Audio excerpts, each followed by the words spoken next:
So concerning our previous video, right, we're going ahead with the measurement. The under bust I'm having is 13, so I added half an inch. That's making it 13.5. So it will sit balanced on my client, right? Then the bust point is 10 inches. Then from the 10 inches, I will go up by 3 inches. That's from the bust point, I went up by 3 inches. That's making it 7.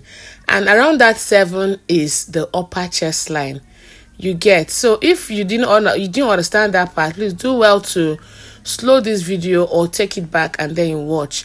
Then I ruled them up and I mark my bust span measurement. The bust span I'm working with is 3.75. You get that? When I divided it, I'm having 3.75. So automatically, this part is the center front and this other part is the side front. Because the side of the bust area, that's the bust is fuller at the side, so that my 3.75 inches, I'll go ahead and add extra 1 inch. You get, so you can do it to add half or 0.7. So I'll do that for all of the side and then I'll mark it to be a straight line. This is for the side cup. You understand? The bust is fuller around that area, so that's why I added that 1 inch, making it 4.75. Okay, so after ruling, we'll now go ahead and take our dart measurements. So I'm now making us to understand that this part is the side and the other side is the center front. So from the under bust area, I'll mark a dart of 1 inch on both sides, and I'll connect it to the bust point. You understand? I'll do the same thing on the other side. At the center front, I will go in by 0.75 inches, right?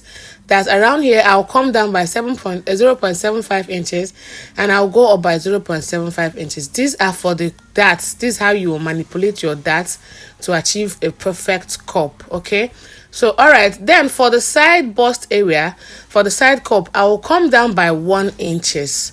So if you're working with a bigger bust, you can do 1.25 or 1.75. It all depends. So I'll go ahead and connect the lines like so. All right, now at this point, I'll go ahead and join up the cups, the center front on, and that of the side.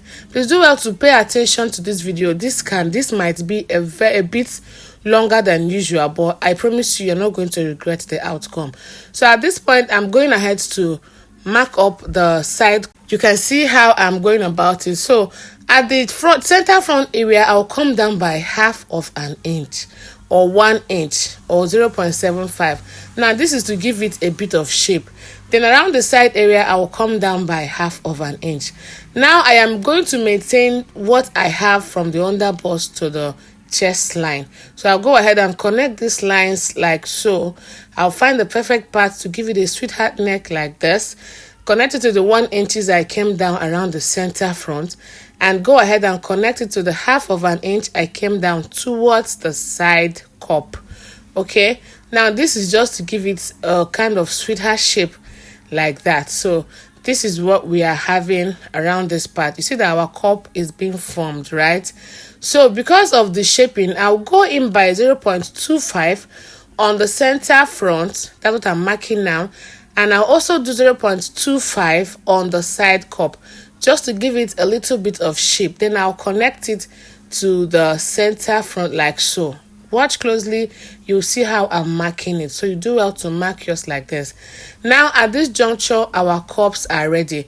So I'm doing well to label them up, and I also mark my arrows, which part is joining which part and which part is meeting which path.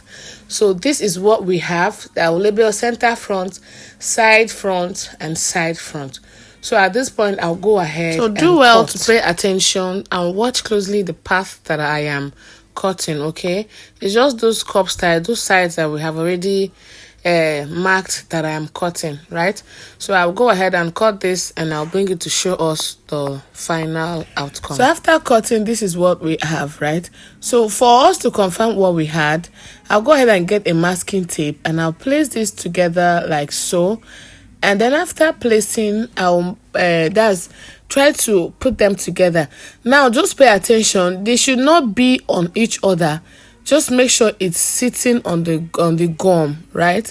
Let it be the gum that is holding it. Now, if you have it standing this way and your hands can go in through it like so, then what you did is right, okay? So I'll still go ahead and get the upper part, and I'll start the joining from the center front. Now if you have any pointy edges there, do well to trim it off so you can get a perfect look, right? A perfect look, right? So I'll go ahead and start from one center to the other, and then from the other center to the other. Now after now, if you have any excesses, do well to clean them up, and this is what you are going to be having. Your cups are ready. This is the final result. So you can do well to use this to cut out your patterns on your fabric, and you are good to go. So do well to give me a comment in the comment section, like this video, share it, and hit the plus sign. It will cost you nothing. This was the final result when I had this coupled up, and here is the last result. See you in the next video. Bye.